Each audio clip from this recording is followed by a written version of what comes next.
All right, welcome inside another edition of the 360 Sports Show. I'm Andrew Pezzelli, joined by Christian Lawber. Initially here off the top, we're going to start every show telling you the format for the show. We'll lead with the biggest sports stories of the week, and then we'll delve into some of the more local stories here in New England, and then we'll kind of broaden our scope and look at the some other major storylines, if there's any big updates from across the major sports leagues. That's not just limited to the big four, the North American sports leagues. We will talk golf, tennis, hurling, curling, badminton. You name it. Cricket. We will talk anything that's big in the world of sports, and then we end the show with your questions, and that's really where it's totally up to you. I did have some questions about questions this week, Christian. They were like, what can we ask? And I said, anything sports related. And they said, anything sports related? I said, anything sports related. And so they proceeded to not send us any questions, but it's an early start this week. That's why. It's open to anything sports. If you want to ask us and talk about gossip about Tom and Giselle maybe breaking up, you can certainly send us those questions. Somebody did ask me a good question, which they brought it to me literally just like 20 minutes ago. I don't know if we'll have time to get into it today. It begs some research. Top 5 jerseys of all time. Any sport? Any sport. Our Okay. personal. And I do want to kind of do some research because maybe I'll find a jersey, from a, Albanian cricket team that is just fire. That's true. I think that should be our homework for this week, is to look into some of the jersey things. That's a good question. That is a great. I like that question. It's a great question. We will get to that question eventually. But yes, we'll end the show with your questions. Remember, you can follow us on Instagram and Twitter at 360 Sports Show. You can email the show, the360sportshow@gmail.com. We are available on Spotify, iTunes, Podcaster, TuneIn, any podcast app you want. Castbox, I know that's a big Android app. Anywhere on the Google Play, Apple Store, anywhere. You can find us pretty much anywhere. If you're having trouble and you're not able to find us to subscribe, shoot us an email, either myself or Christian directly, and we'll try and address that for you. So, without any further ado, we're going to delve right into updating you guys on the NFL playoffs. We went 2 for 2 last week. Shocker. With our picks. We are back in the win column, baby.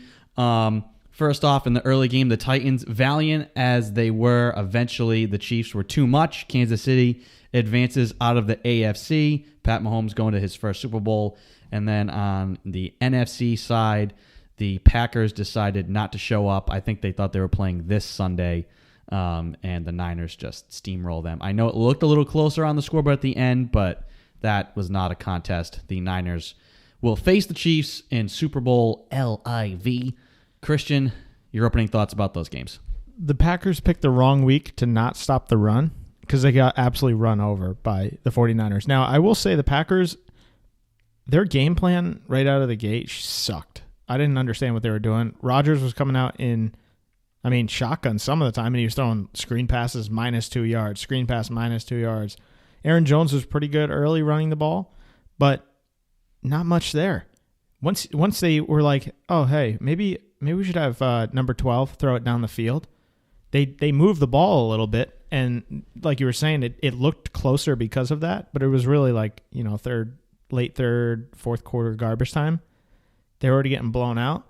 If they had just come out and I don't know, maybe tried to win early, they might have had something, because they moved the ball once they started throwing down the field a little bit. They no-showed. Their coach openly spoke about it in his post-game press conference. Yeah. He was like, yeah, I'm still trying to figure out why we didn't really show up for this game and start the way I thought we were going to start. And he gave a really good answer. He didn't just blame anybody specific. He took account, the coaches, we got to figure out why that happened. What did I do wrong? What could we do better? Blah, blah, blah, blah. Those are great answers as a coach. But he's basically telling you, like, our guys sucked. Like, they did not play like this was the NFC Championship and a right to go to the Super Bowl for, 60% of this game. Instead, they played like they were playing Detroit again in Week 3 on a Monday night. Especially against that Niners team, which is like basically defense and run game. That's pretty much a lot of what it is. All they had to be on Sunday. Garoppolo hasn't, even when he's made some plays when they needed him. And, it helps to have the best tight end in football in Kittle. But in that game, it was pretty much just run game, run down your throat. And the Packers, I didn't really see any adjustments. On the offensive side, they did. Defensively, not really. They got run over by an undrafted journeyman running back. Yeah. I think 6 teams skipped on him. And, unnamed. Who is he? Nobody knows, but he absolutely obliterated. Doesn't matter. Their offensive line opens up canyons for those guys to run through. Which of these statements is more true? The Packers were frauds, which is what I've been saying. I've been saying that they aren't as good as people thought they were. Or Jimmy Garoppolo is just along for the ride, and he could win a Super Bowl without really doing anything. Can I say both? No, pick. I'm gonna make you pick. This is like you get the next one. I don't get to play the middle on the next time you give me a conundrum. You got to pick. All right. Well, here's what I'll say. I'll say both, but I'll answer one for you right now. I think this is a tough question. I honestly think Garoppolo is more of a passenger, because I think when you look at the game, I really think it came down to the Packers not making adjustments. The game plan was just awful in the first half, pretty much. And when you have one of the best quarterbacks in the league, you should probably try to throw it a little bit, north-south as opposed to east-west for -5 yards every play. So, I don't know. When you look at it, the run game and defense for the 49ers has won them games all year, and it continued to do that. I'm going to defer my choice to the second half. No, I think I've been on that the Packers were frauds. I think they showed you what they are and what they were this year. They had improved in their running game. They weren't able to get that going at all against that Niners defense. It took them too long to get going in the passing game and realizing what they wanted to do with their passing game. And that maybe can fall on a young head coach and an inexperienced staff. In that singular game, Jimmy G was 100% along for the ride because he didn't have to do anything. I think he's been along for the ride a lot of the year, though. That's how their team is built. Not against New Orleans. Not against. No, true. I almost said St. Louis. Not against Los Angeles. The Rams. There's been plenty. Not against Seattle.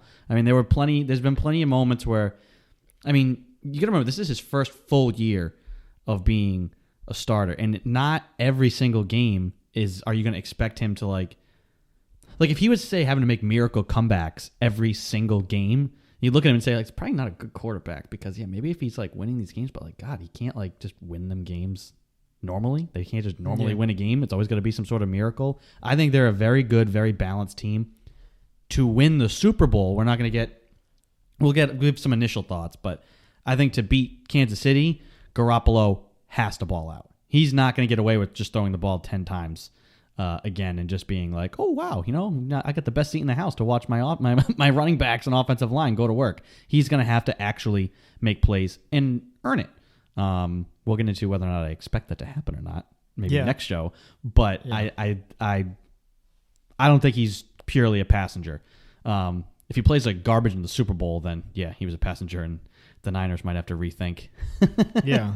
I mean, look, I think I'm not one of these, Patriots fans that's like, Jimmy G went there, I want him to lose. No, I think he can play, and I think he's pretty good, but he can get a little loose with the ball sometimes. There's been a number of occasions. He can hold on to it too long, yeah. Yeah, and there's been a number of occasions this season when Shanahan's have him chuck it around, and he throws a pick or something like that in a big spot, or in kind of that middle ground where the other team's kind of making a run. They need to get this ball down the field and either get 3 or 7, and he throws a pick. And then Shanahan kind of takes it away from him and moves right back to the run defense game. I don't think he's totally a passenger, but I don't think he's had some good moments, but he hasn't been there, and I think he's going to need it in the Super Bowl. We'll get to that probably. We'll save predictions for next week when we get closer, but he's going to need more in the big game. Yeah. Turning to Kansas City and Tennessee, the Titans tried their best. I mean, I think they started out that game like gangbusters again, and I think they just weren't able to do enough offensively once the Chiefs, because the Chiefs have looked like the Chiefs the last 2 weeks. I know they didn't put up 50-something points this week, but that's because Tennessee was much better defensively. Ho hum 35, man. Yeah, but it was still. I mean, one of those last touchdowns was they were kind of just going. They were selling out to get a stop, and Mahomes gets out of the pocket against a blitz and then throws a ball 67 yards on a rope. Insane. Yeah. That's like, what are you gonna do? But the Chiefs have looked like the Chiefs. Tennessee, they just ran out of steam. I mean, I think they got away from running with Derrick Henry too soon in that game when it was still close. But the biggest play of that game really turned that Mahomes touchdown run. I mean, it goes from, maybe the Chiefs tie the game with a field goal and you feel really good about yourself as Kansas City, if you're Tennessee rather. Instead, Mahomes tiptoes down the sideline, cuts to the inside. Yeah. 50-yard touchdown run. They're leading at the half. And it's kind of like, even though there was so much of the game left, you knew Tennessee, it's on the fringe now. Can they stick to their game plan of running the ball? And they really couldn't. And to their credit, the Chiefs bucked up and stopped Derrick Henry early enough when they needed to make the Titans feel like, yeah, we really can't just go to that now. We got to put it in the hands and on the arm of Ryan Tannehill. And I thought he played well. There's just they don't have enough weapons to make enough plays, really. Yeah, I mean, just looking at it, Derrick Henry, what he was doing, like 34 rushes for 200-something yards, it's not sustainable throughout. And you kind of saw that. So, and to be fair, Ryan Tannehill didn't play that bad. He was like 21 of 31, 200 yards, no picks, 2 touchdowns, so pretty good. What was his quarterback rating? 74. 74? Not terrible. Not Mahomes. Not Mark Sanchez level bad. No. Not butt fumble. Baker Mayfield level bad. Yeah. But yeah, not enough. I mean, he led the league in passer rating this year, so you needed that guy. You needed him to get 300-something yards and like 3 touchdowns to be able to beat the Chiefs in Kansas City. And I feel like Derrick Henry kind of ran out of steam. I think that, like you mentioned, they got away from it a little bit, but 19 carries, 69 yards, not what he was doing the last 2 weeks. They didn't have the same momentum with him carrying the ball. And credit to the Chiefs defense. They stuck their nose in there and made some good plays on him. But I think right now you're seeing this Chiefs team is just fully healthy. And looking at the defense, one of the key pickups for them was Tyrann Mathieu. He's been huge for their back end on defense. Back end, but he also coming up in support. I mean, he's all over the field. Which he has been lights out, and he made some stick on a guy. They threw a little out into the flat, and he came up and just trucked him. Guy was definitely bigger than him. I can't remember who it was for the maybe Corey Davis, but and I think we can finally say Mahomes is healthy fully. Like even going back to the Patriots game, he wasn't running around, but now he is just full-fledged Patrick Mahomes. And also the money's on the table now. Yeah, regular season game, maybe he doesn't go all out to try and get into the end zone on that run. He doesn't sacrifice the body as much. Chips are down. So and I think especially with how motivated that team, maybe specifically Mahomes was after being the MVP last year and then not getting to the Super Bowl, losing at home, they wanted to make amends so bad. The only thing I really didn't like coming out of that game was Travis Kelce. I hate him. God, is he a tool? Tool. Oh my God. He's like right now. You'd love him if he's on your team, 100%. But oh God, he's kind of insufferable. He and Kyrie are on my least favorite athletes right now. They're just both, oh my God, unbearable. You want fat heads of them on punching bags? Yes, kind of. Yeah. And I mean, no, because it would beat the crap out of me if it was, actually. But God, is he a tool? He's hard. Mahomes is like, he seems like a relatively humble guy. I don't know. You could distract Kyrie with a time crystal or something. I know, seriously. Some existential question. Put the Illuminati up there and he'll get all sidetracked. Yeah. Flat earther. Yeah, two of the biggest tools in sports right now. Here's a quick question while we're still on the NFL. And little tease, we are going to do a deep dive into the Patriots salary cap situation. It's not good, folks. That's your tease. But a short question to tie into that before we get to it. Who would you rather be next season with rosters as currently constituted and at least somewhat of an idea of outlook. The New England Patriots or the Tennessee Titans? Titans. Why? Because you can go out and sign Tom Brady and maybe make it work with Derrick Henry, and then you got something.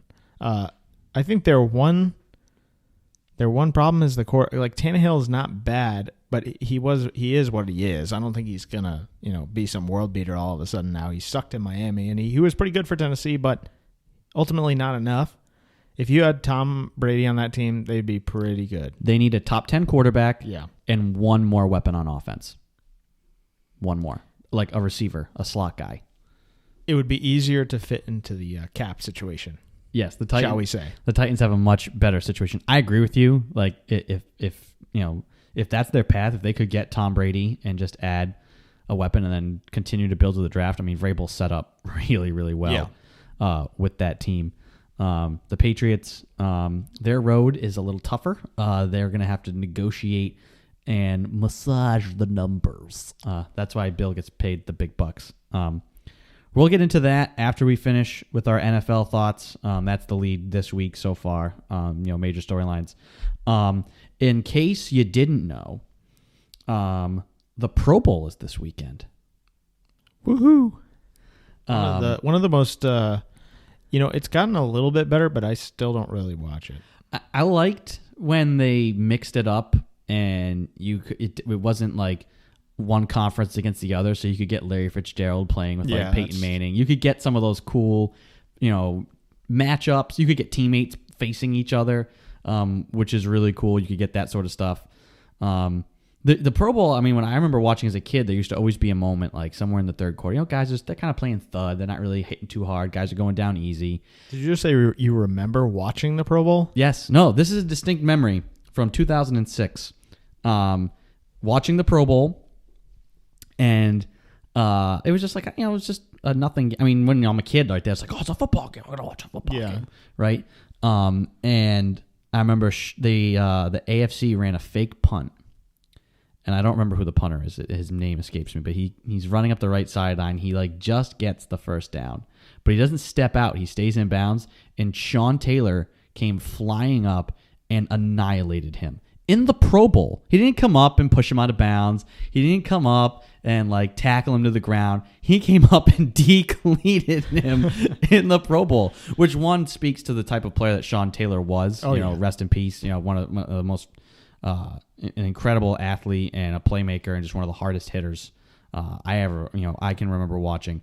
But that's in the Pro Bowl. These guys is mostly just out there for fun. And there was always a moment like that. I remember after that, that was early, midway through the third quarter, I think. And it was all right. And everybody, you could see all right, we're actually going to buckle up the chin straps now. Yeah. I guess we're actually playing now. Here we go.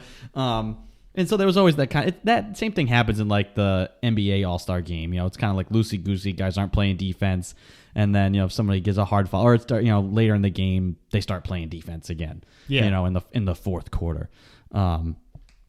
So I'm cool with it. I'm glad they brought back some of the skills challenges and stuff. They are, though, this week, if you didn't know, they're going to test out some new rules in the preseason, and one of them has to do with false starts, which maybe not, though. Maybe not. I'm not as excited about. I'm not holding my breath on that one. I am excited about the kickoff rule, and I've been on this for a while since Greg Schiano proposed it, maybe 5-6 years ago. And here was Schiano's proposal, and here's what they're going to experiment with on Sunday. I think it's worth the watch to see how it actually goes down. So currently right now, everybody knows you score a touchdown, you can go for 1 or you can go for 2, and then you kick off.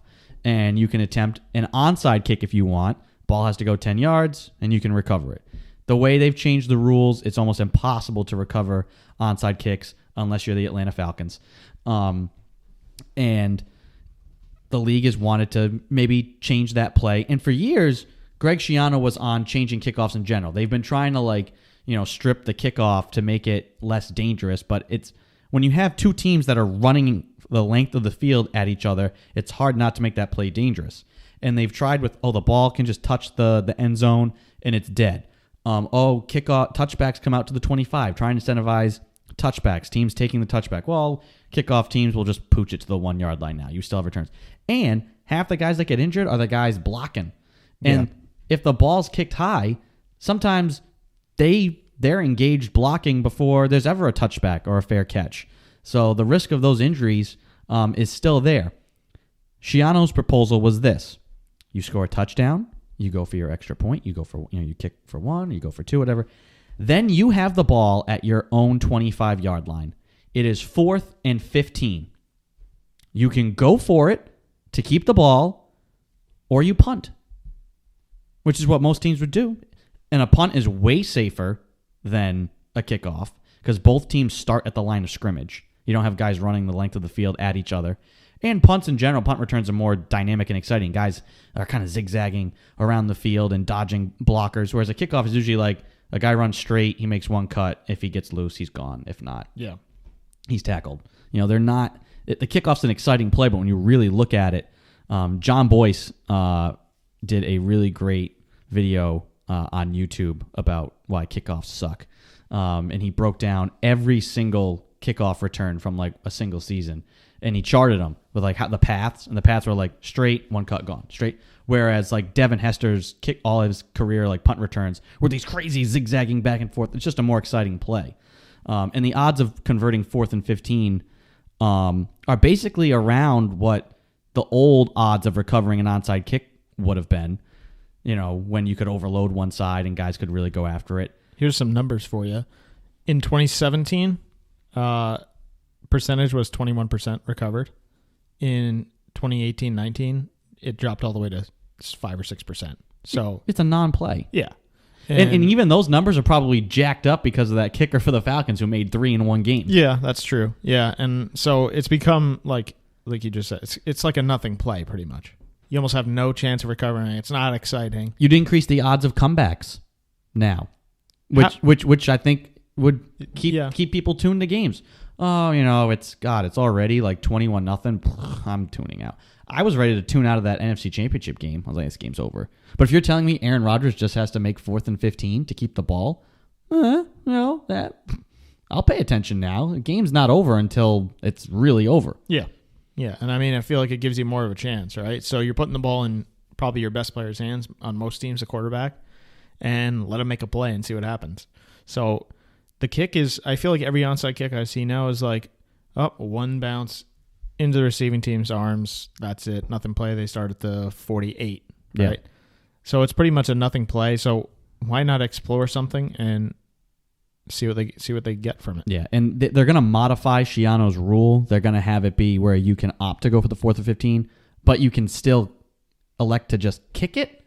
This is what they've made it sound like. It's not going to. You could still just kick it deep normally. Which if you're trying to make the game safer, just go all in. Right. I like Schiano's idea of you could punt in that situation, which will be crazy. Like, are they going to be allowed to do that? If you line up to go for it on offense, you have to go for it. Is it going to be cheesy when a ticky-tack foul call gives a team an extra possession? That's when I think it would be difficult. Maybe in that situation you say, hey, it's 4th and 15. There's no automatic first downs on penalties other than personal fouls. Yeah. Something, you'd have to explore, which is good. They're going to test it out. You're going to have to, there'll be kinks to be worked out. I hope they institute it for the preseason. Play the whole preseason with it. Really get a good sample size and kind of work out whatever wrinkles it could present you. Yeah. And see where it forward from there. Why not just give it a go? They rejected it initially when it was proposed at the 35 and now it's back to the 25. So I don't know. 4th and 15. Why not? Explore it, see how it goes in the Pro Bowl. See if I'm assuming they'll use it at least a couple times. See what happens. I think it's a better option than what you're doing now. So explore your options. See where it goes. Last bit of other major NFL news. We have some. If you're not a player in the NFL, can news about you be considered NFL news? Hold that thought.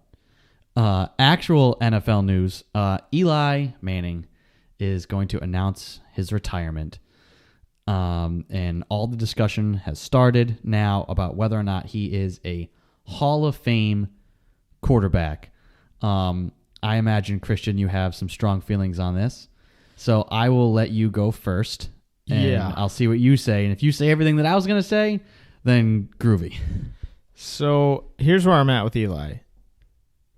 He had balls. He played well in big games. But other than that, he's a tough case for the Hall of Fame, in my opinion. I don't know. Like the two, maybe I'm a little biased as a Patriots fan, but he was nails in the 2007 Super Bowl. He was pretty good, not great, in 2011. And outside of that, 2005, 1 round, loss. 2006, 1 round, loss. 2008, 1 round, loss. 2016, 1 round, loss. He was 117 wins, 117 losses. Out of I have a hard never time. made an All-Pro team. His own peers never voted him one of the best 2 quarterbacks. Well, or best. Do they do third team All-Pro? I don't think. Or is it just first and second team? First and second, I think. Yeah. So he never made an All-Pro team.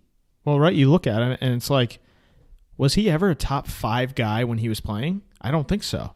Right? He had so many up and down years where it was like, oh, here go the Giants, 8-8. Led the league in picks 3 times. Yeah. So, as good as he was in 2 playoff runs. He had 2. Yeah. He's 4-0. Which were very good. In those, and had to be on the road for all of those. That's impressive.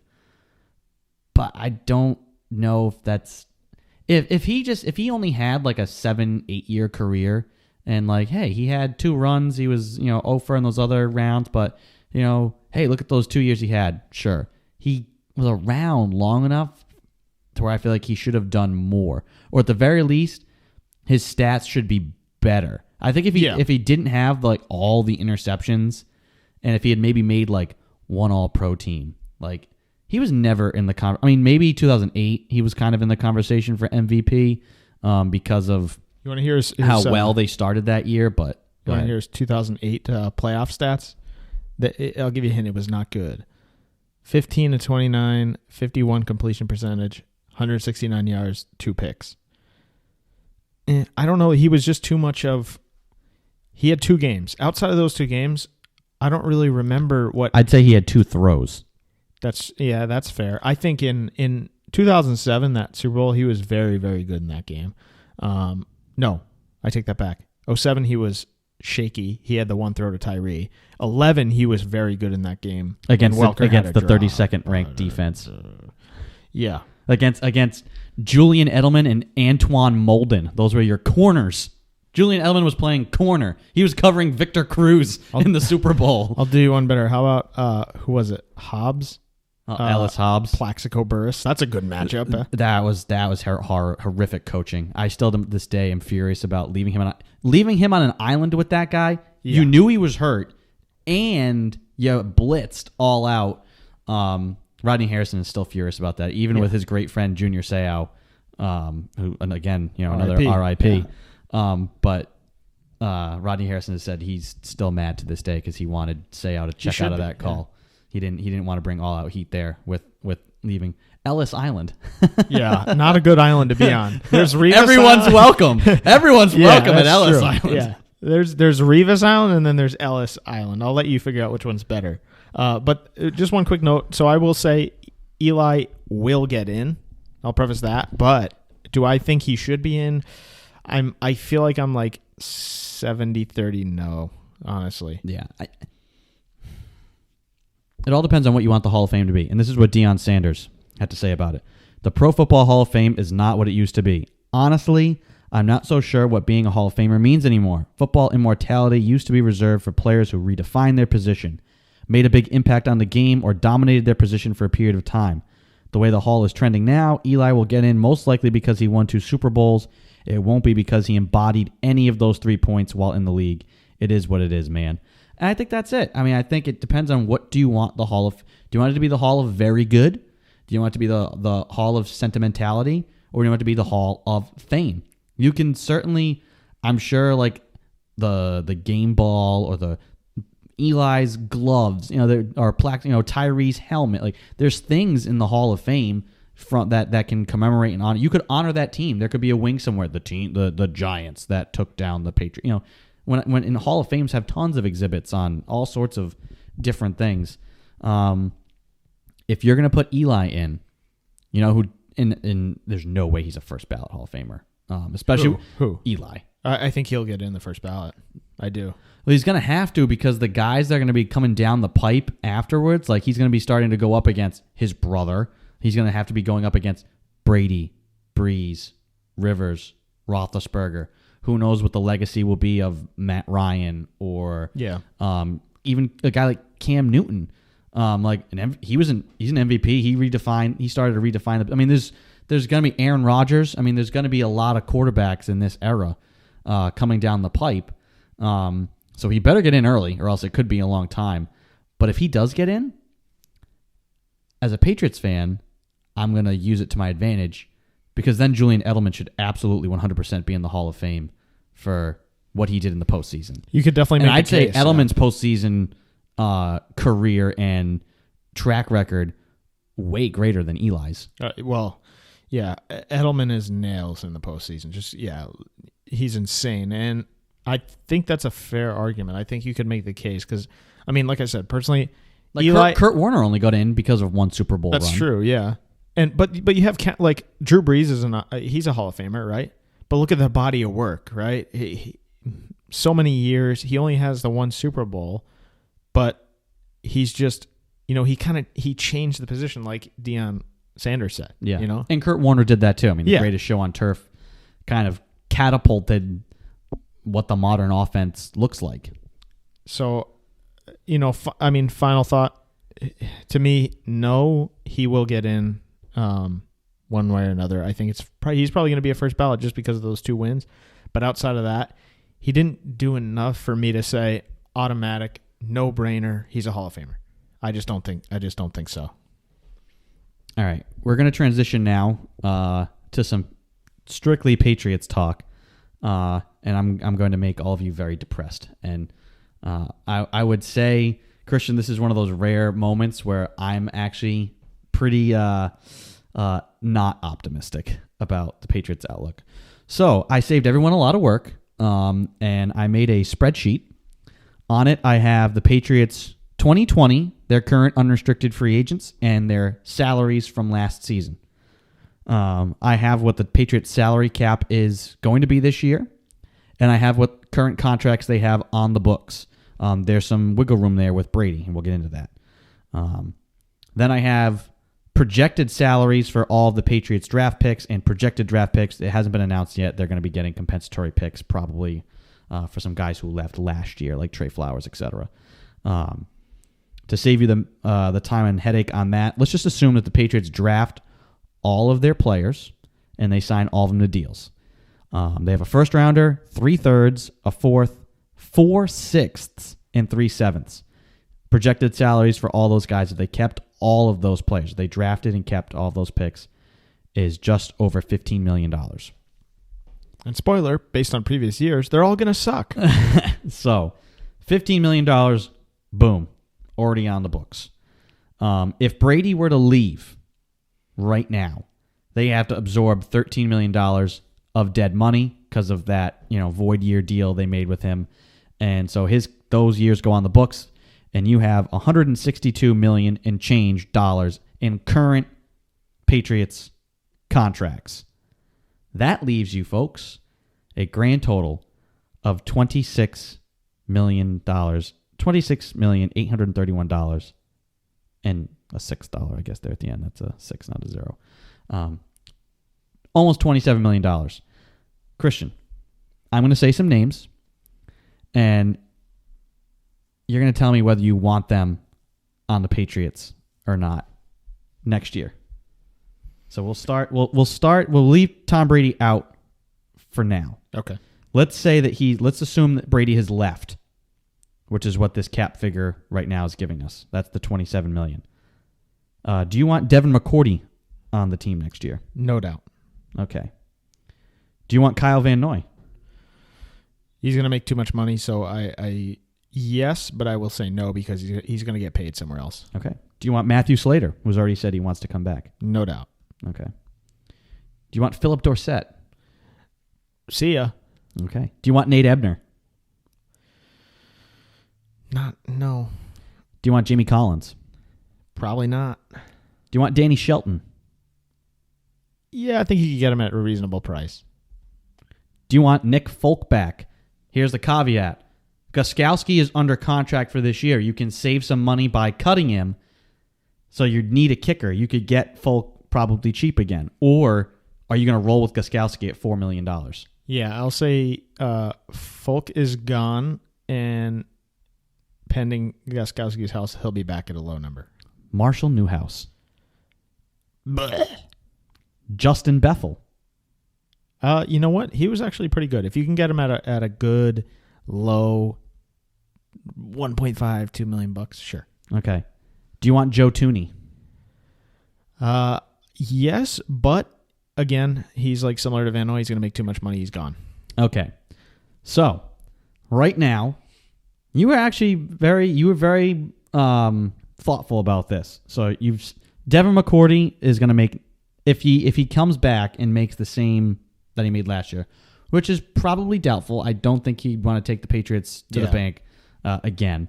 But let's just, for the sake of this argument, let's just say he gets another deal and he makes the same amount of money this year.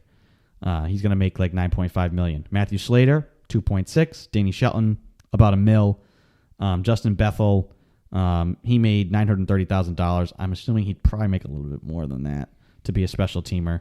So you actually have $12 million in cap space. But that's it to go out and get a quarterback, any other weapons you might need in the free agent market.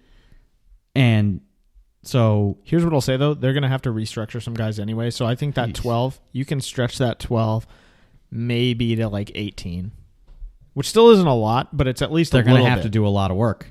Yeah, yeah. I mean, you could front load someone like McCourty and give him like a ton of money right up front. Because you're losing two of your best linebackers. You're losing Collins and Van Noy. So unless you're drafting guys who are going to take those spots, but then the Patriots potentially could go from having the oldest roster in the league, which they had last year, even if you took Brady off, they're still the oldest roster in the league, to the youngest. I think you have fillers there. So Jawan Bentley is not Kyle Van Noy or Jamie Collins, but he's good in run situations. You have Winovich that can come in on certain downs, and maybe he'll take on more of a role if they lose some of those guys. And Landon Roberts is your classic, middle linebacker, run stop kind of guy. And then you got draft picks, which are already way less than Van Noy and, guys like Van Noy, Tooney. These guys are going to get. So you might be okay, but you are going to take a hit in terms of talent for a return of young players, your depth pieces moving into more of a prominent role, and you're going to have a little bit less money than you'd probably like to add some weapons, I would guess. Okay. Let's play the game now where Brady stays. Signs a new deal.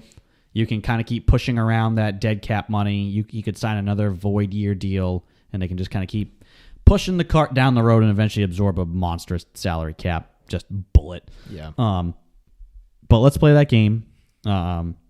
Patriots would have $148 million of salaries on their books. Brady's going to negotiate. You have that $15 million. So you have your cap space. I'm going to assume you want to keep all those same guys that you named before already. Yeah. Right? So since we're going to be making up numbers now, let's say Devin McCourty signs a new deal. What are you willing to pay him?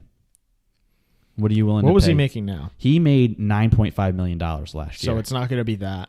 I think it's pretty comparable. Maybe 7.5. If they wanted to do like a 9, it would have to be structured in a certain way. But I think between 7 and 8 million probably. All right, so we'll go 7. All those other guys, their contracts are kind of pretty much what you'd expect. You have $28 million now to sign Brady and then go off and get things. What are you willing to offer Tom Brady as a contract?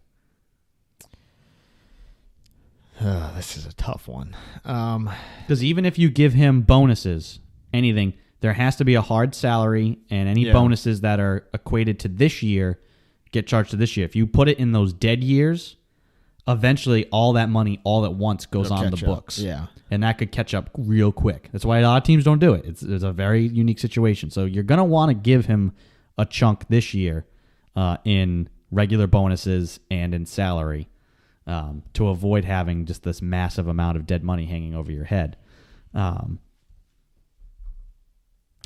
Patriots can't pay him top of the market. If Brady wants top of the market, I'm sorry, he's gone. I would say $22 million. And that might even be overshooting it because I don't think Bill wants to give him $22 million. Congratulations, you now have $6 million to surround Tom Brady with weapons. All right, so we can go ahead and take the season as a wash. You have $6 million to replace Joe Tooney if you can't replace him in the draft.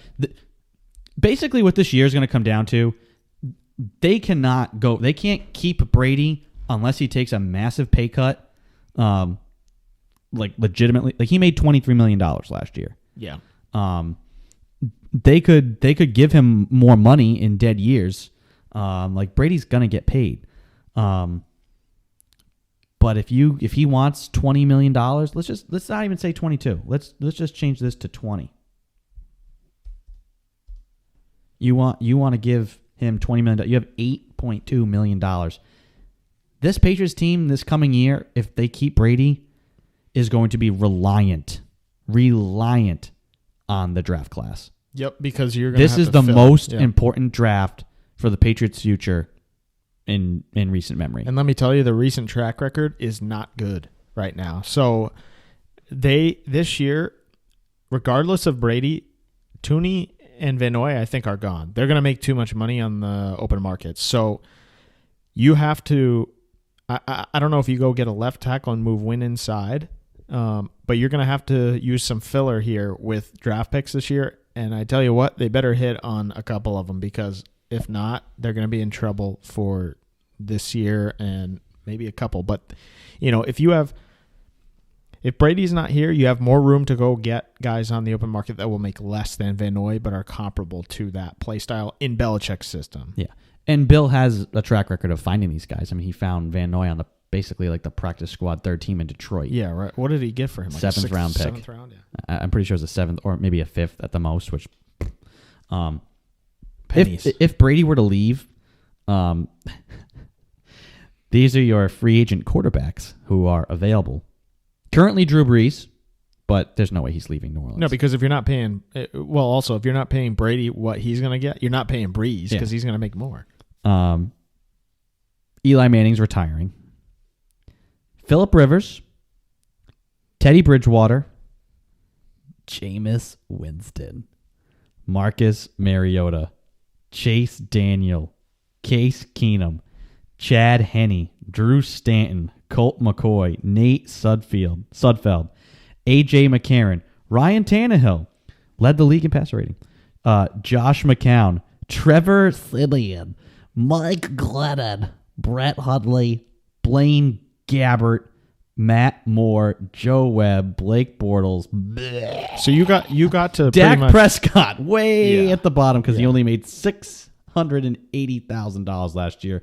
That man gonna get paid. Yeah, he's gonna get a massive deal, probably with Dallas. But so between Rivers and Prescott, all I heard was crap. I take Bridgewater. Yeah, he's not bad. He'll make less money than those guys for sure. But really, if Brady leaves, do not spend money on a quarterback. Here's what I'll say. Please, for the love of God, just roll with Stidham. At that point, I think you draft another guy. Maybe if Tua drops to you at 23, you take a flyer on him or something. But I think you roll with Stidham. You either draft another backup or you go with someone like A.J. McCarron as a backup. You're not shelling out money if Brady leaves for that position when you're looking at guys like, I don't know, Mariota, Tannehill, Dalton, like guys like, it's just not going to happen. It doesn't make any sense to do that. So I would say if Brady's gone, you're rolling with Stidham or you're getting some guy like McCarron. That's your options, really. So if you want to stay within reason and have room to do stuff like you're going to have to fill some holes on defense and special teams and stuff like that. If Bill's looking at this roster, I think Bill would really want to just move on. I think Bill would want to move on to just for the sake of the team, what's best for the TEAM team. Yeah. I think he would want to just move on. It makes the most sense financially, unless Brady comes to the table and says, listen, I just want 3 years. Give me a 3-year contract. Pay me $10 million a year. I really want to play 3 more years. I just want the guarantee in the years. Now you're talking, because I still think you can win another Super Bowl with Brady, and then you have the opportunity to surround him with weapons. If he comes to the table and wants 3 years, $75 million, fully guaranteed, see ya. Well, I also don't. I think they're on opposite terms. Like Brady, I don't think cares about the money as much as he does the years. Bill, I think, wants to go year to year and give him less money. So yeah, totally. So I don't know how it works. The only way I think Bill will cave is if Brady comes in at a low number for a year, maybe 2, but I don't see that happening. I mean, he's 42, 43. How many years do you really want to invest in him beyond this year? Like, I think he's still at a top 10 level quarterback, but you can't invest 3 years and obscene amounts of money. They need the money to give him weapons. If you're going to roll with Brady, you got to give him weapons. We saw that this year. I think N'Keal Harry will be better. I think maybe you could expect Jacoby Myers to be better next year. Edelman healthy. They should have an actual tight end on the roster. But they're going to need the money to go get those guys. I can actually tell you right now who the free agent tight ends are going to be. Rob Gronkowski. Eric Ebron, Vernon Davis, who's a shell. Jason Witten, he's not leaving. Tyler Eifert, Garrett Selleck, Mercedes Lewis, Charles Clay, Hunter Henry, but again, he's going to get paid. Yeah. Darren Fells, Lance Kendricks. All of this, even let's scroll down to the bottom of this list. Who's at the very bottom of this list currently? Wow, Austin Hooper is only making $803,000. That's a steal. He only made that last year. He's gonna get paid. Yeah. Nick Van Nett. I mean, a guy who was the third string tight end on Pittsburgh is way better. Is an upgrade over what the Patriots had this year. Is Vance McDonald up? A guy like him might be intriguing. Him, Ebron, Eifert, even maybe at a lower number. Guys like that might be pretty intriguing if you want to talk tight ends. Tight ends is a big necessity. There's no doubt about it. Gronk kind of screwed them last year into losing out on the free. They're not going to let that happen. They're going to go get a guy in the draft, or they got to go sign somebody. McDonald isn't up until 2022. So maybe you could get him on the cheap for in some type of trade, though. A guy like that, I don't know how much he's making. He is. His cap hit is $7 million. That's still pretty hefty. Yeah.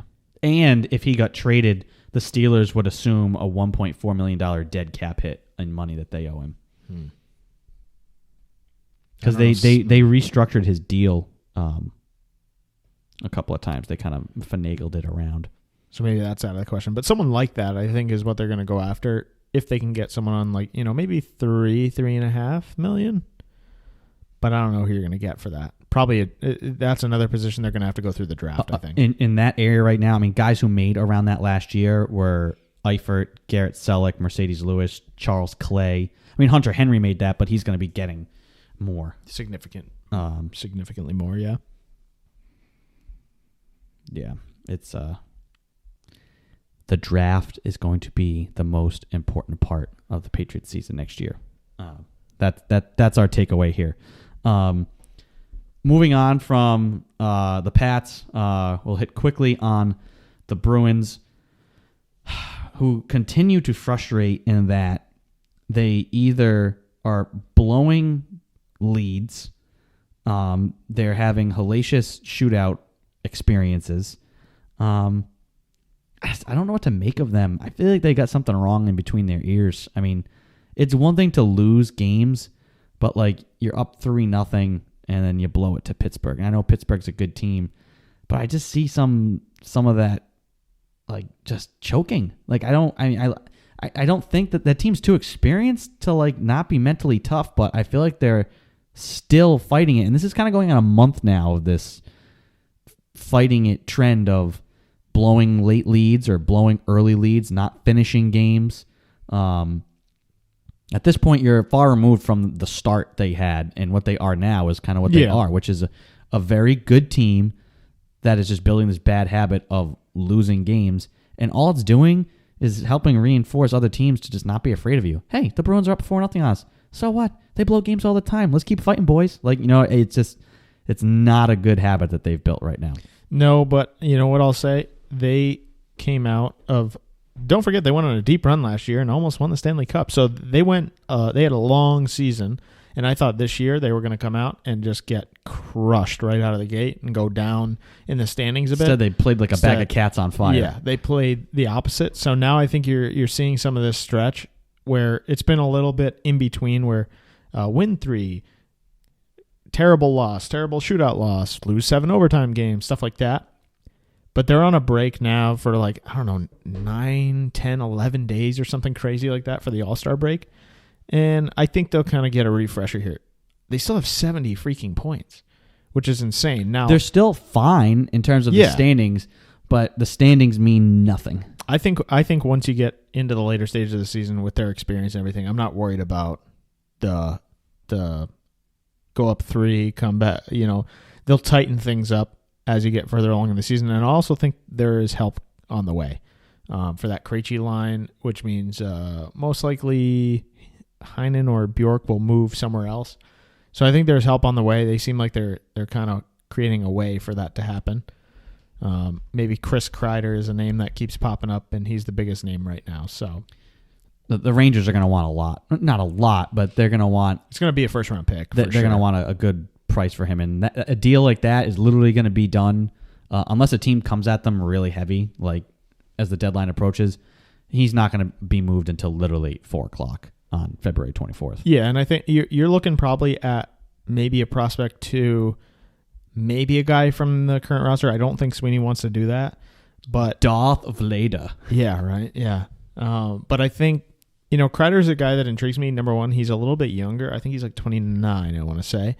And he's a 20-goal guy. I think he could help that line. He's got a little bit of sturdiness and toughness to him, and that would be a good pickup just for a little preview. But I'm not too worried yet. If they keep this skid going through and through until the playoffs, then maybe I'll be a little bit more concerned. I just think the delayed start came a little bit later, and they just hit a rut a little bit. I'm not too worried yet.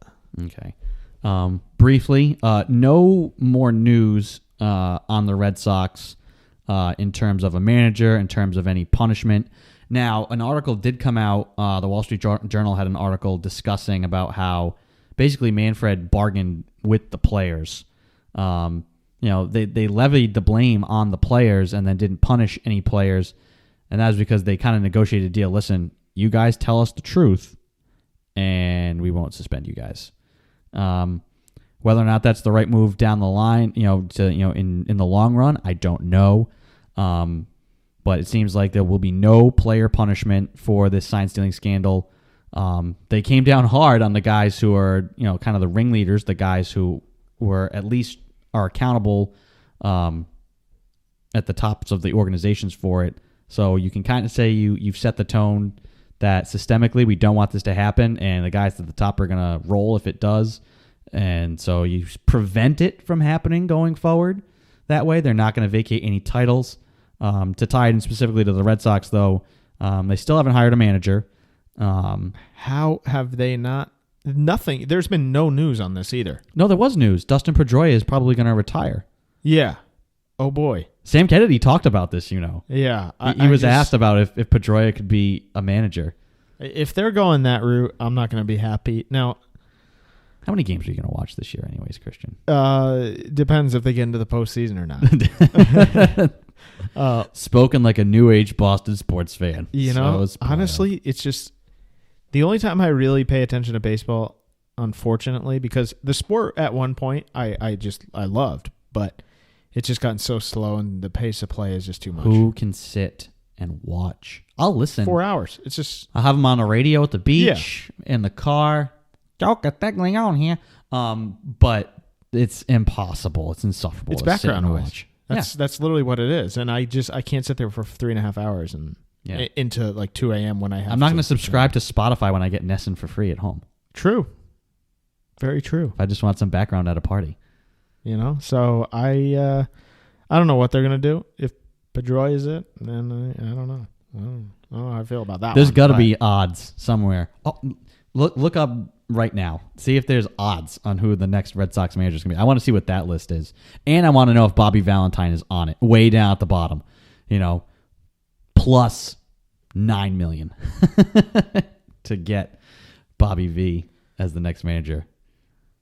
Let's see if we can find anything here.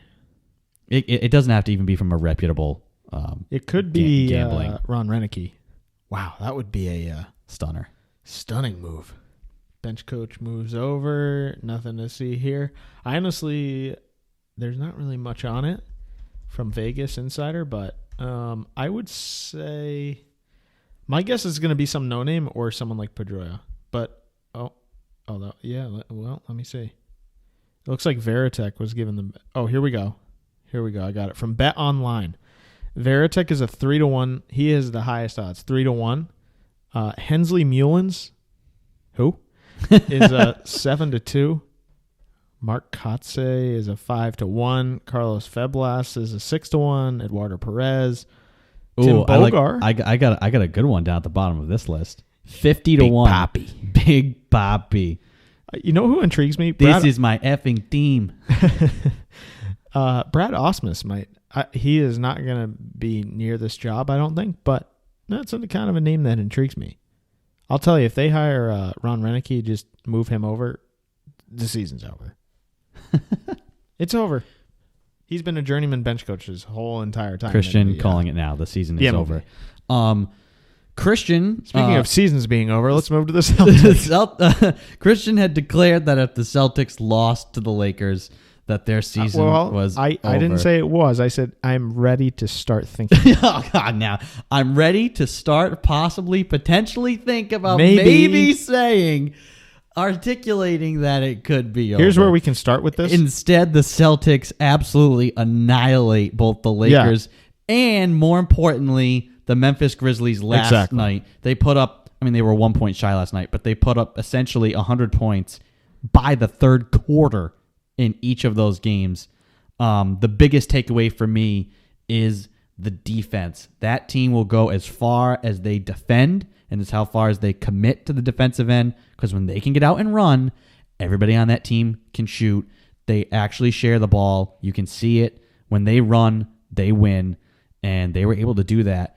Falling behind 8-0 against the Lakers, they could have just turtled and gotten blown out with what the Lakers have talent-wise, but they fought back.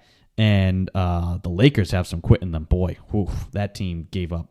For the talent on that team, they gave in pretty easily. Yeah, because LeBron was too busy watching Bronny play his, what is he, high school or something, travel? Ninth grade. Which, he's going to be good, but, he's got a game to... Bron wasn't at the game, and Davis is coming off an injury. Now, that's not discrediting what the Celtics did because they put on a show. Now, let me start with this. It has to go both ways. You can't say the season could be over if they lose. No way, because they came out... You know what? Like you mentioned, the game that's more impressive to me is the Memphis game. I'll get to that in a second, but let me just start with this. I alone am responsible for this 2-game win streak. Let's just start there. It's all me. I said the season's over. They listened to the show, I'm guessing. Someone did. I put my lucky Celtics shirt on, though, for that game, so can I get a little bit of... Right. Yeah. I went all out. Underwear, slippers, undershirt, everything. Yeah. Lucky Celtics swag. And Lakers toilet paper. Yeah. Yep. And so the Lakers game was pretty good. But can I just ask, where has this been? Now, they've shown it in stretches. Yeah. They just really hadn't done it against the elite competition. They'd kind of sleepwalked in some of those games. They're in this weird phase where it's like they don't want to get too up for big games because they know it's just a regular season game. You don't want to get too up, but you also can't come out flat and just play like it's any old game when you're playing like the Bucks. They could have beaten the Milwaukee Bucks. Yeah. Instead, they played like turds. And Jaylen Brown, can I also say, can we get more than one game a week that all four of those wings are playing? I think Tatum's out next. Brown and Tatum are going to miss the next game. These injuries are becoming kind of piling up on you. But man, that game was apparent right out of the gate. The Lakers, they went down 8-0. And then here they come. Hayward was aggressive right out of the chute, which finally he showed some of that. Tatum was awesome. Both ends of the floor. More impressively, his defense this year has improved massively. Drastically. Yeah. When he chooses to be, he can be very, very active because of his length. Yeah. That's the biggest thing is his length. You know, you see guys do cross-court passes, and here comes Smart, and he just misses the steal. And then guys like Tatum, he's so long that he reaches out, grabs that, and it's easy 2 points. And it happens time in and time out. Now, Marcus Smart was probably not the best example because he most of the time will dive all over the floor. He had some sick plays last night. His passes are insane right now. Now, I will say what worried me is him jacking up like 4 threes in the first minute and missing all 4. But the other stuff is just like he's got that intangible thing that you just like, oh, here he comes, brick. But then he makes six awesome plays. He's shooting better from 3 than James Harden is this year. James Harden shoots like 50 times a game. But, you know. Went 1 for 17 the other night. I think this, you know, and I didn't hear anything about this. I don't know if you did. Supposedly they had a meeting. Tommy was saying that on the broadcast. hadn't heard any of that until Tommy mentioned it. Yeah. Which is typical, like, Tom Heinsohn probably wasn't even supposed to say this. Yeah, he probably wasn't. But he doesn't care. He's this meeting they had. And I was like, really worked out some stuff. And I'm like, I would love to know more. I'm sure we will get more about what went down. I think that's a sign of a good team. And Tommy said that there's 2 different types of meetings. There's meetings where you stand up and you point at each other and blame the other guy. Yep. This team doesn't have that vibe about it at all. And Heinsohn said something like, it's another thing to have a meeting where you blame the other guy. It's another thing to put up film of yourself and explain where you went wrong and watch your mistakes. So I don't know whether that was players only. Did Brad initiate this? No. Did no. No shot. Immediately no credit. Are you kidding me? No. I refuse to believe. It was probably guys like, you know, I refuse to believe. Yeah, I think it's more Kemba. Honestly, I think that's the first guy that I would go to because you can just tell the different. Like listening to him in post game, he's like, you know, these guys are my brothers, and we're working through things, and we're gonna work it out. Well, you know, I want success for these guys. Guy scores like 8 points, and he's smiling, enjoying them. You look at last year, and I'll have a Kyrie moment coming up, but the difference is night and day between the two. So that's immediately what I thought. He said meeting. I said it's probably like Kemba, and you know Brown seems like a guy that kind of gets it. The one thing that did not, I didn't see any improvement in is the bench. That still worries me. That's the one. You encouraged Stevens shortened his rotation against the Lakers, which was encouraging. That's encouraging because that just says that the coach is aware. I can't put these guys out here in this game. And I think in the short term. You don't, you know, it makes sense, right? You can use Wanamaker and these guys on a nightly basis in the middle of the regular season. Like they did last night against Memphis. Yeah, I think you need another body that can score because come playoff time, those games are going to be grinds, and you're going to need another guy. You need a guy, and I've said this before, to play like a Kyle Korver role, to shoot 4 of 6 from 3 in 5 minutes. Yeah. Off the bench. Yep. That is what you need. You need a guy who can just jack up shot. If Carson Edwards, I think it was awesome last night. 2 things about the Memphis game. One, they just started. They reached another gear in that game because Memphis is a very long, athletic team. They did an excellent job on Ja Morant last night. Yep. It was a big night for NBA rookies. We'll get into that. But they did a great job on Morant. They were kind of getting eaten up on the boards and in the paint. But then they just started moving the ball. They started getting themselves open shots. The 3 was falling, and they ran completely away with that game. And it allowed the bench to play the entire fourth quarter. Yeah, which was I think not bad. Which is huge. And they didn't lose the lead. They didn't like go in there and give up a 15-0 or one of those 17-4 runs. And it's like, crap. Now we got to bring the starters back in to finish this thing. They just basically played back and forth with the Grizzlies. And I think a guy like Carson Edwards is so important because he is that guy. He's a spark plug guy who has been tearing it up recently. He's been back up in Maine playing there, which is good. Has had a couple of big games. If he can, I don't want him to be their answer. I think he can be. I don't know if he's ready yet. Maybe not this year, but that's a guy who can be that for you off the bench to just come in and fill it up and just be totally unconscious. You know, Tommy mentioned this too. It's all confidence with these young guys. they have one of the most inexperienced teams in the league coming out at the beginning of the year. And a guy like Edwards, like you mentioned, I don't think he's ready, maybe not this year, but if he keeps playing in the G League and playing well, it's obviously a different mindset when you go to the NBA game as opposed to the G League. But Tommy was mentioning the same thing. Get this guy some confidence. We saw in the preseason. Granted, it's just preseason, but he comes out and he hits 1 3, then 2, then 3. He hit like 6 in a row against the Cavs or something. So it wasn't like, oh, they left him open to shoot again. No, it was like stepping back or dribbling into rhythm like from 35 feet out. So I think, going forward, outside of just this year, I think he's a guy that could be like a Redick, a Korver off the bench, play 12 minutes and give you like 12 points or something like that. Efficient scoring. Yeah. And we mentioned this too. The defense, especially last night, once they bared down, I want to say maybe midway, maybe second quarter. Oh, it went from being like they were down like 6 or 7, and then they were up 20. Yeah. There was a stretch in that game where they outscored the Grizzlies like 52-5. And they were getting good baskets, good shots everywhere, and they were making plays on the defensive end, which is where it starts. You hear guys say that, and it's kind of like that cliche, everything, defense wins championships, but it's true. And when they got going defensively, that's when their offense started to turn. They just blew doors. Because they can get out and run. Kemba can get to the hoop. Yeah. Tatum can get to the hoop. Brown can get to the hoop when he's out there. Tatum can get to the rim. All those guys could also run the floor and get to the wings and shoot threes, or run to the wing, get the ball, cut inside. You saw the ball movement in both of those games. Yeah, really, really good. Actual ball, guys moving off the ball, without the ball. It's just better. Your eyes just watch it and you're like, wow, that is a marked improvement compared to the way they played against the Pistons. Yeah, which was dreadful. 2 guys are out, Kemba's out, and Brown's out, and then Tatum ISO all the time, which does not really work as well as, man, when they're moving the ball, it's a thing of beauty, and they can really make it work. And both sides of the floor in the last 2 games have been excellent. You just got to, you're not going to play like that every night, but there's got to be some type of consistency with them. That's the biggest thing. To stick with the NBA, I guess first I will let you relieve the pressure that has been building once again. It's kind of like a weekly thing. We have to vent some air here so that your head doesn't explode. You have 30 seconds for a Kyrie rant. Go. Yeah, it's unbelievable listening to him talk.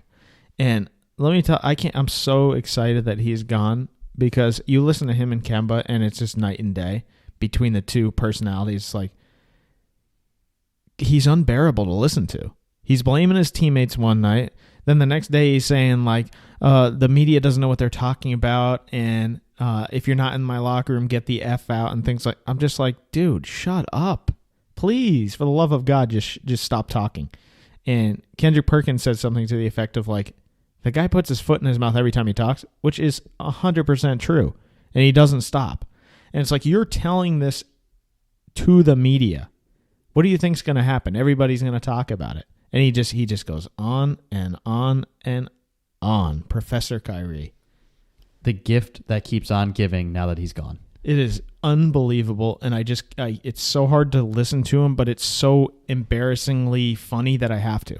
Yeah. Final thoughts on the NBA. Small subject. The NBA has had a ratings issue this year. If you look at their hard numbers, I think what's difficult in today's day and age to judge is, because these numbers are just the Nielsen ratings. They don't account for the people that stream through devices, stream illegally. It happens. Yeah. Or are watching at bars and restaurants and things. It's tough to gauge everything. But ratings are down. I think even though some teams locally are up, local ratings are still good, but NBA ratings nationally are down. And I think a big reason for that is that there's no super team. I'm very excited this year in the NBA that I have no idea who's going to win the NBA championship. I think there's going to be some great battles in the first and second rounds of the playoffs. There could be some very good teams that don't make it, because the competition, I think, in both conferences is very, very good. You have teams like the Miami Heat who are surprising everyone. Each team kind of doesn't have more than 2 superstars. at most.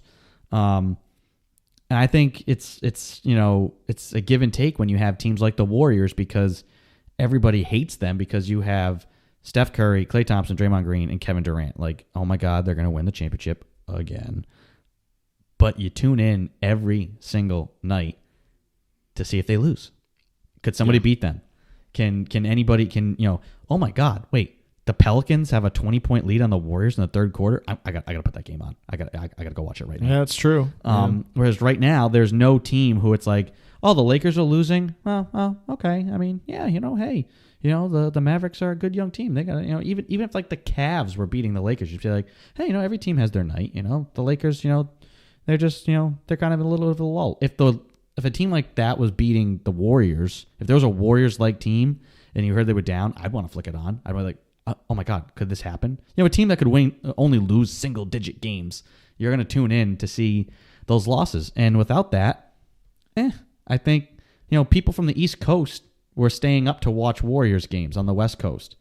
And that just isn't happening right now. To be honest, I think it kind of sucks. I like this product a lot better. There's way more parity. Like you mentioned, there's only like 2 superstars in each team. And who's going to come out of the East? It could be 1 to 6. You don't know. And, I mean, the West is kind of more narrowed down to Lakers, Clippers. But I still think, Denver is fun to watch. And Utah and Doncic with the Mavs. And I think there's way more parity. I love the league right now. I think it's in a good spot, which is kind of shocking. So hopefully they get it back up. I mean, I think, people love to hate, like the Warriors, Patriots, things like that, which, essentially brings them up. The Yankees of the early 2000s. Yep. And so that, you lose something with that. But I also think if you're an NBA fan, this is peak basketball because you have so much parity.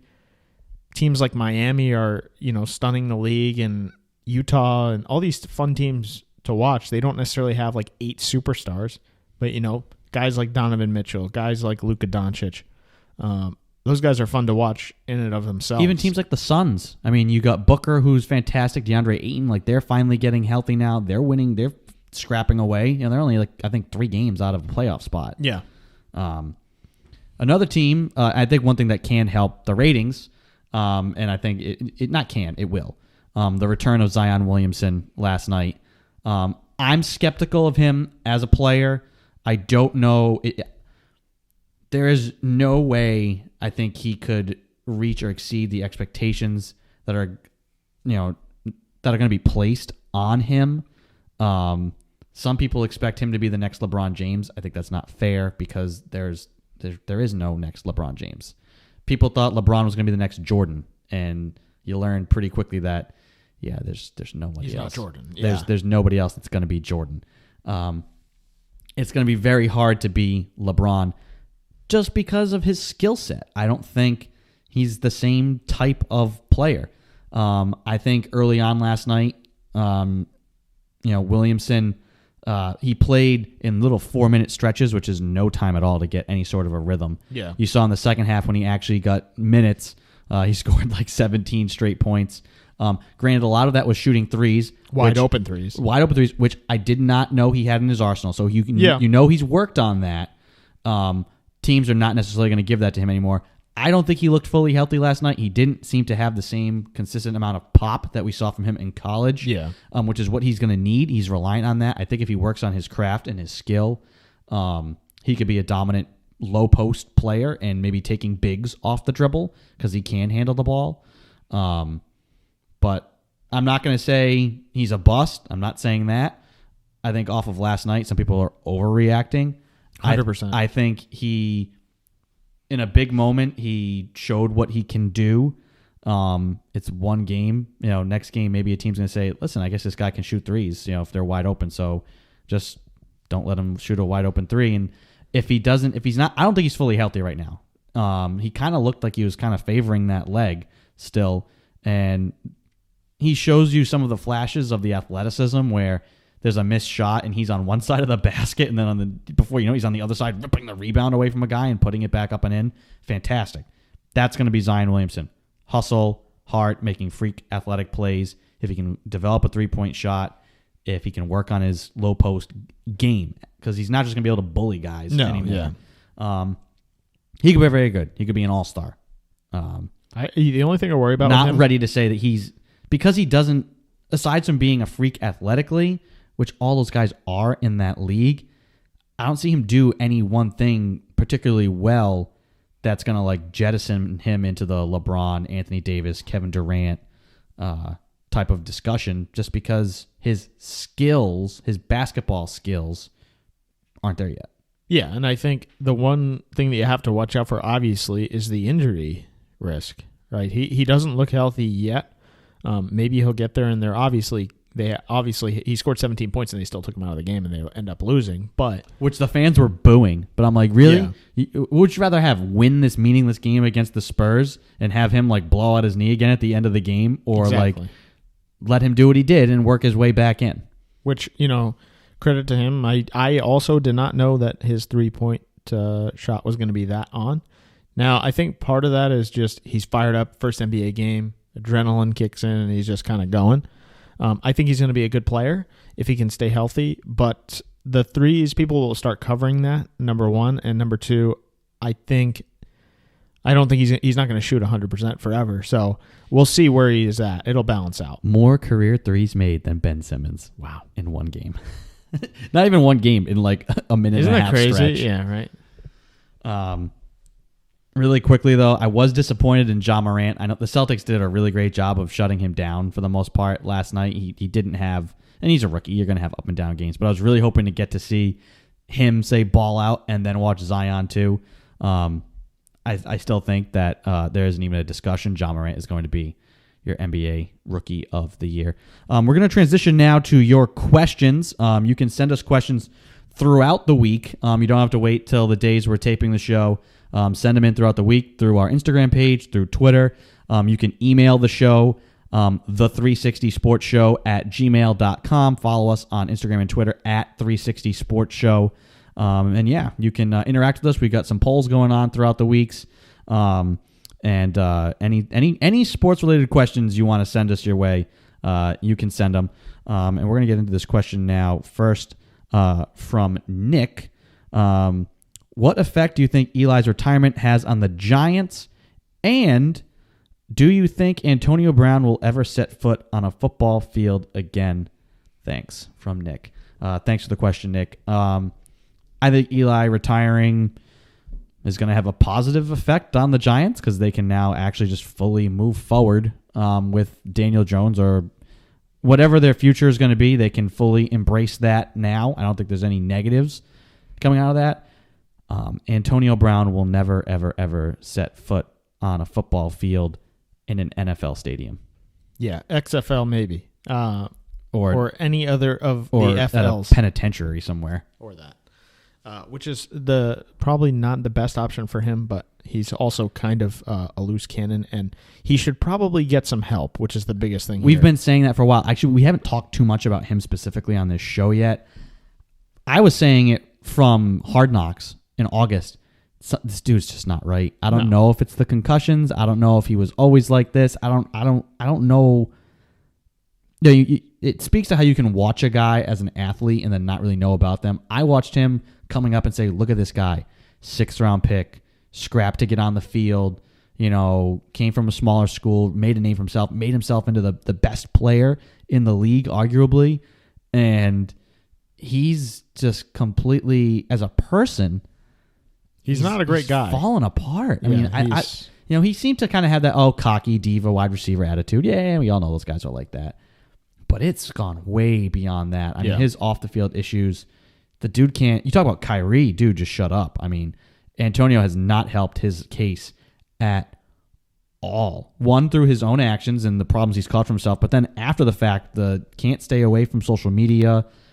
I mean, he's refusing to pay a moving truck, and he's hucking rocks at movers, and so he's got warrants out for his arrest now. It's like, dude, what are you doing? What are you doing? He's unhinged. I'll answer the first part of the question, which was about Eli. I would say it has little to no effect, honestly, because I think they're going to move forward with Jones anyway. Honestly, I think the reason Eli retired mainly is because I think he's just done. I don't think he has much left in the tank. So he has tons of picks left in the tank. That's true. Yeah, a lot of wobbly balls and picks. But other than that, Daniel Jones and Saquon, that's kind of your way forward if you're the Giants. Antonio Brown, real quick. I've said from day one, he's got to get some help. And obviously he's not going to, but he's going to either hurt himself or someone else like he did already, apparently. And it's not a good situation. He's not a very good person, just from everything you read, and it's just one thing after another. Just look at the fallout. He gets kicked off the Steelers. The Raiders call. He gets kicked off the Raiders. Goes to the Patriots. He's off the Patriots. Now he's, losing his agent, losing all these sponsors. He's just not, something's up with his mind there. And total mental health thing. Yeah, and he's got to get some help, and hopefully he does. And maybe it will take actually having to go to like prison for a month or something, some sort of, I don't know. I mean, or would he think that I don't know. I don't know what it's going to take, because everything that comes out, nothing changes. So I don't even think, because once the money starts to dry up, all your boys are going to disappear, and you're kind of just left by yourself. I'm not like up at night, but as far as like the track I see going, I worry about the dude because it's just not good. Yeah, right and now. People around him. Never mind himself. He could harm himself, but other people around him, just not a great situation. Yeah. Yeah. And the Patriots were so smart to just cut bait. Yeah. There'll be people that'll forever say, if they had Antonio Brown, they weren't going to win the Super Bowl. And nor would you want to. I liked it. I liked watching week 2, Tom throw back shoulder fades to Antonio Brown. But in the bottom of my heart, I felt like, God, if we win a Super Bowl and he's the reason why, like, I'm just going to feel dirty. And he takes over the conversation when he's here. So it's no longer about it's not like the Patriots. He didn't pull a Chad Johnson. Chad Johnson, the artist formerly known as Ocho Cinco. The artist formerly known as Chad Johnson, formerly known as Ocho Cinco. Now Chad Johnson again. When he came to the Patriots, he got right in line. He basically shut up that year and played. I mean, he struggled. He did, yeah. But he was not. People worried about him being a distraction, and he was not at all. I mean, even Randy Moss, he was never like a huge issue. He was maybe the year after they almost won the Super Bowl, but he was never at the time too. Issue. I mean, social media wasn't as big a thing then. True. I mean, you didn't have players getting on Instagram and Twitter after games and getting. I mean, their lives as players were pretty hidden from us still. Antonio Brown's another level. I mean, it's just This question comes from Mike, and he simply wants to know, where's Taco? Maine. Portland, Maine. Portland, Maine. Go see him. I want to see Taco in games. I think he's not there yet. They've brought him up for games. And I know I've heard people say, well, if you brought him up, why didn't you just play him regular minutes instead of waiting? Why is he just the victory cigar at the end of the games? You're down 20 with 5 minutes to go. It is still such a great moment when he comes into the game. Oh, it's amazing. The building's electric. I think, do I think they're kind of doing it simply to sell tickets? Yes. I think he can be an NBA player. I think he's got to work on his game. He doesn't utilize his height, which sounds dumb because the dude's 7'6". But when he gets the ball, he puts the ball down where everybody else is. Keep the ball up. Yeah. And so he has some of those habits you got to work out of. I think his conditioning's improved from preseason to now. You see him moving up and down the court. I've watched some of the Portland games. He moves. He's moving much better. He can't guard the 3. He's so big that he has to work on knowing when to go all out, say to block a shot or to challenge a shot, and when to just kind of like, I only need to put my arms up here because I'm already so tall. I don't want to follow this guy, or reaching out. So he's going to learn some things. Can you only learn that by getting NBA minutes? Yes. Personally, as a fan, I want to see him up with the Celtics getting starters minutes. But you can't do that. There's professionals make this. The coaching staff and the scouting staff are professionals too. And I think if he were this hidden talent, I think they'd be playing him because they've needed some help with the bigs. Now I think Enes Kanter has been huge. Him and Tice have kind of fallen into the roles where it's kind of like whatever the game needs, they give. And hopefully you get Rob Williams back. And getting Rob Williams back will be huge. He's an actual shot blocker. I think if they wouldn't just waste him in Maine. If they thought they could actually get like 10, 12 minutes a game out of, from him, he'd be playing. So that just tells me that they just think he's not ready or able. Which I think if you just do the eye test, he's not, and he can get there, but just look at him on the pick and roll, and he can't really guard the three. He's a guy that you want to go against, lower post guys. Say like if Cantor was on the opposite team, you would put Taco in maybe for a few minutes. But he's not there yet within the system. He's not NBA ready yet. So I think the more experience he can get just in a game anywhere will help him in the long run. Quick note from a poll we had on Twitter. Again, you can find us on Twitter at 360 Sports Show as well as on Instagram.